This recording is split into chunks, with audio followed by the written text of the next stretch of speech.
even after the flood has decimated the area so much that now the creek is totally rerouted between our property over here and my neighbor's property up there. Their bridge to their house is totally wide. All these rocks are going to have to be moved over here to redefine the creek back over there, because the creek has totally shifted to over here. And now it's flowing downstream into my other neighbor's yard, Gus, where the animals are that I take care of. It's going right through the grass. It's firing and totally redirected, but it forms a line over there into the original creek bed plus his yard.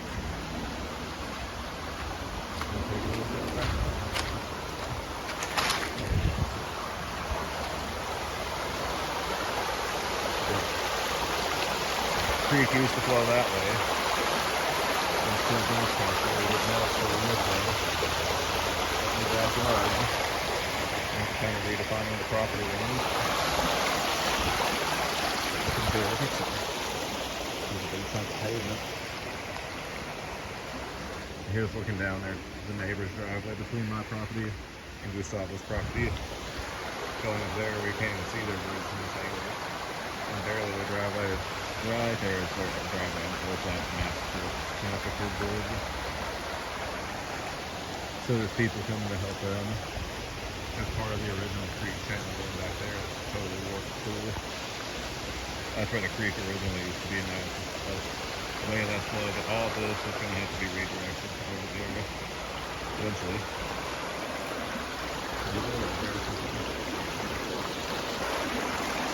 Trap and breathe on its own. Optimal intensities. Here's Gustavo's yard.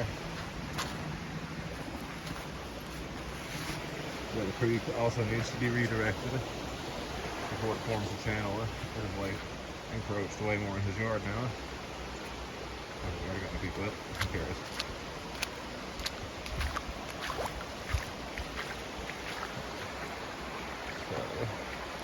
Now the creek is trying to flow this way naturally because of the flood redirecting it so much. With the main channel being here and flowing back that way to the original creek bed. It's flowing real wide over here in his yard still.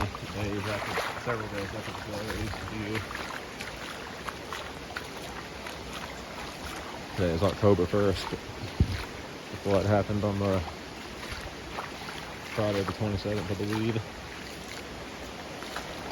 The 26th and the 27th.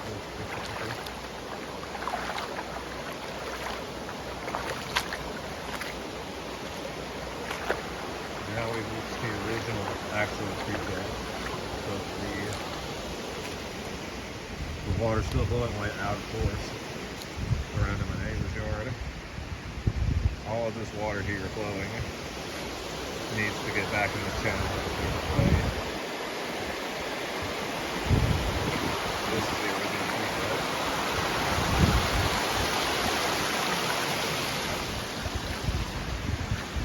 This is where the fill area was. And then finally, after the creek is totally run through the backyard here, next door, part of it circles around and the water falls back into the main channel over here. But as you can see now, some of it is still also flowing this way in the new channel. Look at that. Look at how far that creek bed has washed over to here, just for that flood and totally redirected everything. I mean, the main channel's still over there, but there's still a good channel flowing through here. I mean, this isn't fucking a puddle of water. This is a continual flow, and it will be until it's redirected. I'm assuming, anyway.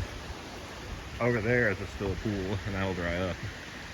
This looks like it's going to be continually flowing for a long time, unless it's redirected. Maybe even permanently if it's not redirected. It kind of looks cool to have a divide like this that actually stays like that. On my property to the side.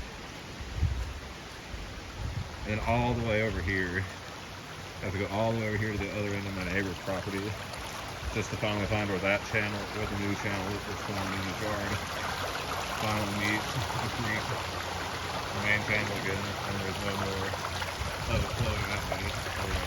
So, the unless they redirect all this somewhere else.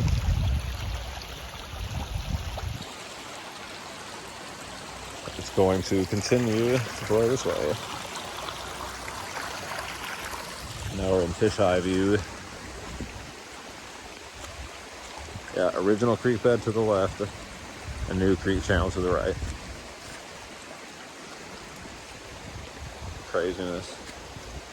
Crazy. It's insane the force of water and what it can actually really do. It's the most powerful force on Earth, pretty much.